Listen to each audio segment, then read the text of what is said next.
Hello student, आज हम पढ़ेंगे चैप्टर नंबर 2 आपके हिस्ट्री का। और इसका जो हमारा टॉपिक है वो है administration of the regional kingdom 712 to 1200।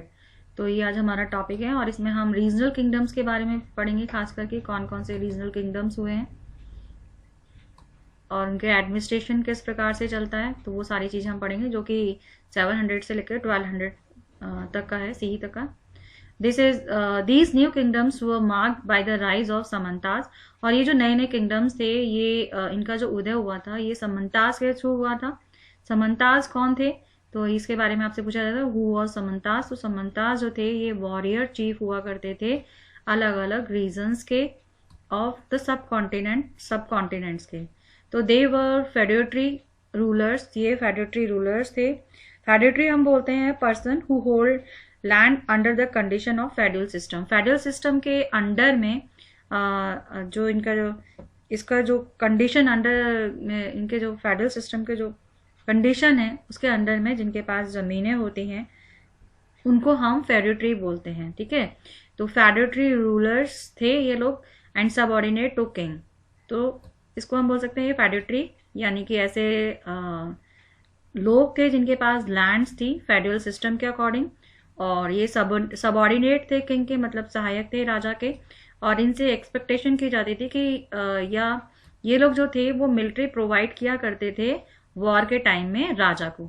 तो उनको हम क्या बोलते थे? समंताज। तो समंताज आपके समझ में आ गया होगा कि समंताज वॉरियर चीफ थे different regions of subcontinent, and they were feudatory rulers and subordinate to king and were expected to provide military support during the time of war.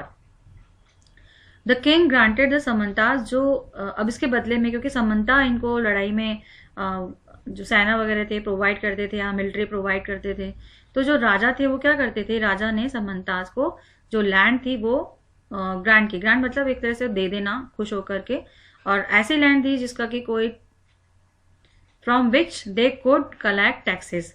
तो जिससे जो समंतास थे, मतलब इनको राजा ने लैंड ग्रांट कर दी कि भाई ये जो लैंड है वो आपके पास है, और जो समंतास थे उस लैंड से क्या करते थे, उससे टैक्स कलेक्ट किया करते थे। ठीक है, they were expected to maintain their household and armies, और उनसे उम्मीद लगाई जाती थी कि जो भी वो टैक्स उससे कलेक्ट करेंगे, जो लैंड उनको दी है राजा ने, और वो जो लैंड थी वो किसी न किसी के अंडर में थी, जैसे फार्मर वगैरह हैं या कोई गांव उनके नाम कर दी कि भाई यहाँ से जो टैक्सेस वगैरह हैं वो आपको लेने हैं, और उस टैक्सेस से आपको अपने घर का खर्चा चलाना है और साथ में आर्मी को भी बढ़ाना है। With the taxes they collected, the king also gave land grant to ब्राह्मण।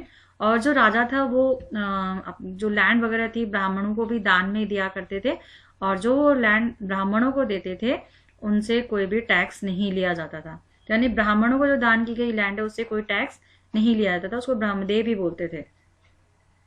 सम ऑफ द समंताज, और जो कुछ समंताज थे या मंडलिकास थे, ये क्या हो गए, बहुत ज्यादा पावरफुल हो गए, और इन्होंने अपना किंगडम था उसको स्टैब्लिश कर लिया, मतलब अपना इंडिपेंडेंट किंगडम स्टैब्लिश कर लिया फॉर देमसेल्फ, खुद के लिए।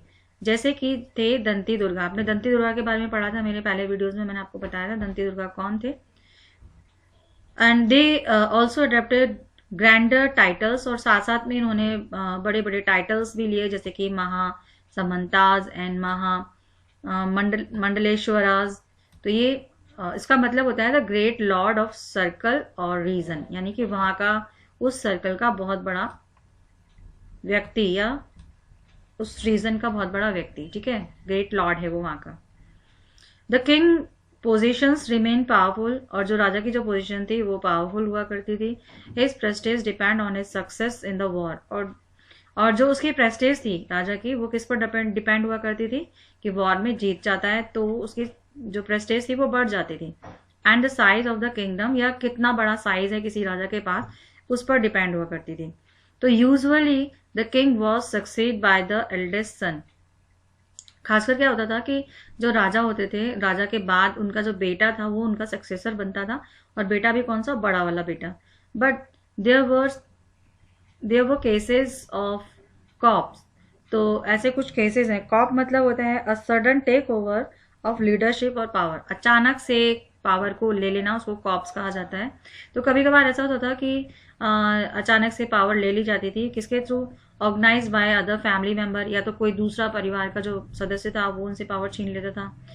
The king often display their status, और जो राजा था वो अपने स्टेटस को डिस्प्ले करता था, मतलब शो करता था अपने स्टेटस को और पावर को bye adopting very high surrounding title. तो राजा तो जो वो बहुत बड़ा टाइटल लिया करता था, जैसे कि महाराजा धीराज, ये टाइटल जो आपने सुना होगा, जैसे वो राजा आता था तो महाराजा धीराज, राजा पधारे, ऐसे बोलते थे ना, तो राजा टाइटल लिया करते थे महाराजा धीराज, यानी कि राजाओं का भी राजा। तो एंड त्रिभुवन, त्रिभुवन बोलते हैं, त्रिभुवन मतलब त्रिभुवन चक्रवर्ती, लॉर्ड ऑफ थ्री वर्ल्ड, तो उसको बोला जाता है त्रिभुवन। त्रिभुवन मतलब 3 दुनिया, उनका भी राजा।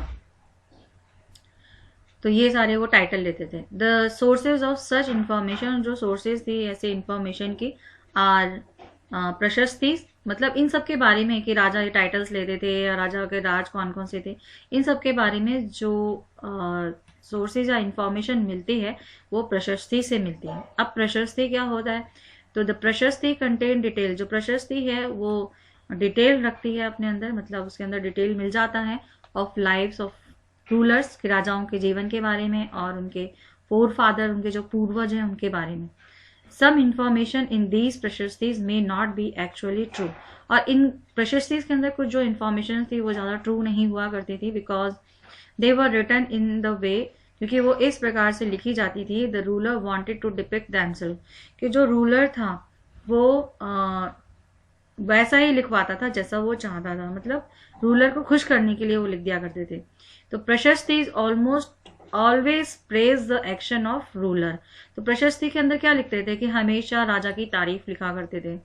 प्रेज मतलब होता है तारीफ, ठीक है, एक्शन ऑफ रूलर, जो राजा काम करता था उसकी तारीफ। They were written usually by Brahmans, और ये खासकर कि ब्राह्मण्स के थ्रू लिखे जाती थी प्रशस्ति, and by Brahmins who were given the land, और ब्राह्मण्स जो थे वो उनको जो लैंड दी जाती थी राजा के थ्रू रिवॉर्ड के रूप में, ठीक है, वो लोग क्या करते थे? प्रशस्ति लिखते थे। तब उनको लैंड मिल रही है तो वो राजा की तारीफ लिखते थे, ठीक है। तो प्रशस्ति में सारी बातें सही भी नहीं होती थी। रास तरंगिनी, तो जो रास तरंगिनी, इसका मतलब क्या होता है? रिवर ऑफ किंग, ठीक है, किंग्स मतलब बहुत सारे जो राजा थे उनके बारे में इसमें लिखा गया था। ये एक हिस्टोरिकल क्रॉनिकल है अर्ली इंडिया का, जो कि संस्कृत लैंग्वेज के अंदर लिखा गया है, ठीक है। और ये लिखा गया है कश्मीरी ब्राह्मण जो थे कलहन, इन्होंने लिखा था इसको 1148 के अंदर। It is often critical about the Kashmiri rulers, और ये एक तरह से क्रिटिकल था कश्मीरी रूलर्स के बारे में लिखना, एंड देयर पॉलिसीज, उनकी पॉलिसीज के बारे में। It covers the entire spine of history, और इसमें उन्होंने पूरी हिस्ट्री को कवर किया है of Kashmir region, Kashmir region से बिलोंग किया है। तो कश्मीर रीजन के जो भी राजा थे उनके बारे में सब इसने लिखा है, इसमें कौन कौन हुए थे, from the earliest time to date of composition, कि भाई पहले प्राचीन काल से लेकर और जब तक इसको बनाया गया है, लिखा गया था, तब तक कौन कौन से राजा हुए थे उनके बारे में किसमें लिखा गया है? रास तरंगिनी के अंदर। तो आपसे क्वेश्चन यही पूछा जाएगा कि जो रास तरंगिनी है वो किसने लिखी है, कौन से राजा ने मतलब किस राजा के बारे में लिखा गया है और किसने लिखा है? तो कलहन ने लिखा था 1148 में, और कश्मीरी राजाओं के बारे में इसमें लिखा गया है। देन फिर आता है इकोनॉमी। इकोनॉमी के अंदर हम पढ़ेंगे कि टैक्सेस वर द मेन, तो उस समय की जो अर्थव्यवस्था थी उसमें जो टैक्सेस थे वो मेन सोर्स हुआ करते थे रेवेन्यू के फॉर द किंग।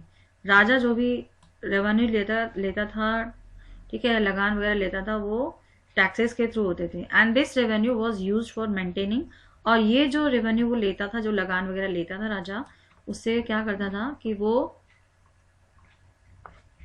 जो भी पैलेसेस हैं, पैलेसेस का खर्चा या टेम्पल्स वगैरह बनवाना, पैलेस मतलब महल होता है, और टेम्पल्स को बनवाना एंड अदर बिल्डिंग्स, दूसरे बिल्डिंग्स को बनवाना, कंडक्टिंग मिलिट्री कैंपेन, और जो मिलिट्री कैंपेन है उसको चलाना, अभियान, कैंपेन मतलब होता है अभियान चलाना, एंड अदर वेलफेयर एक्टिविटीज, और दूसरी जो वेलफेयर एक्टिविटीज हैं उनको करना। Another method of obtaining resources was plunder, और जो दूसरा मेथड था रिसोर्सेज का वो था लूटना। प्लंडर मतलब होता है लूटना। तो ये क्या करते थे कि अगर मान लीजिए ये किसी दूसरे राज्य पर आक्रमण करते थे और वहां से उनकी जो भी संपत्ति होती थी या सोना चांदी हीरे मोती लूट लूट के लाते थे, तो वो अनदर रिसोर्स हुआ करता था इनका। तो मोस्ट इम्पॉर्टेंट रीजन और सबसे जो इम्पॉर्टेंट रीजन था अलग अलग जो रूलर्स थे उनके वॉरफेयर में एंगेज होने का, मतलब सब लोग लड़ाई लड़ते थे, उसके पीछे यही कारण था कि वो वहां से आक्रमण करेंगे और वहां से लूट करके उनका खजाना लेकर आएंगे। And was gain access to resource beyond their territories. Temple built by the medieval period were the symbol of their power. और जो राजा जितने टेम्पल बनवाता था तो वो बताता था कि जो राजा है कितना पावरफुल है एंड वेल्दी है एंड फॉर्चून है। So king often looted and plunders each other temples. तो ये क्या करते थे कि ये एक दूसरे के टेम्पल्स को लूटा करते थे और अपनी सुपरमेसी को बनाने के लिए, ठीक है, अपने को सुप्रीम बताने के लिए, एंड वहां से संपत्ति लूट लेते थे। आपको पता है मंदिर में सबसे ज्यादा संपत्ति होती है। द वेल्थ ऑफ टेम्पल, और जो टेम्पल की संपत्ति होती थी, and temple town soon began attract foreign invaders. तो यही जो चीज थी वो एक फॉरेन इन्वेडर्स थे। इन्वेडर मतलब होता है आक्रमणकारी। तो जो बाहरी आक्रमणकारी थे वो भी ये जो हमारे टेम्पल्स वगैरह होते थे उनकी तरफ ज्यादा अट्रैक्ट हुआ करते थे, तो वो यहाँ पर आक्रमण करते थे, जैसे कि महमूद गजनी है। ठीक है, तो ये तो था कैसे। अब ये आंसर एंड ओरली है। हु फाइंड द पाला डायनेस्टी, आपने पढ़ा था पाला डायनेस्टी को कौन फाइंड करता था, गोपाला। तो गोपाला थे वो पाला डायनेस्टी के फाउंडर थे। Who establish the Vikramshila university, तो आपने पढ़ा था विक्रमशिला यूनिवर्सिटी को किसने फाउंड किया था। इसके बारे में मैंने आपको बताया था पहले वाले वीडियो के अंदर जब हम पालास थे उसमें पढ़ रहे थे। तो जो विक्रमशिला थी ये धर्मपाल जो थे इन्होंने इस यूनिवर्सिटी को स्टैब्लिश किया था। तो इसमें आप लिखोगे Dharmapala establish the Vikramshila university. And who was the most famous of the Gurjara Pratiharas king, और गुर्जर प्रतिहारास के अंदर सबसे जो फेमस राजा थे वो कौन थे। तो ये आपने गुर्जर प्रतिहारास के इसमें आएगा आपका मेहर भोज जो थे वो सबसे ज्यादा फेमस राजा थे गुर्जर प्रतिहारा का। तो आप इसमें लिखेंगे कि Mihir Bhoj was the most famous of the Gurjara Pratiharas king. ठीक है, देन फिर आता है आपका महमूद गजनी। महमूद गजनी इसके बारे में मैं आपको नेक्स्ट वीडियो के अंदर बताऊंगी। तब तक जो मैं आपको पढ़ा है उसको पढ़ना है। Okay bye, have a nice day.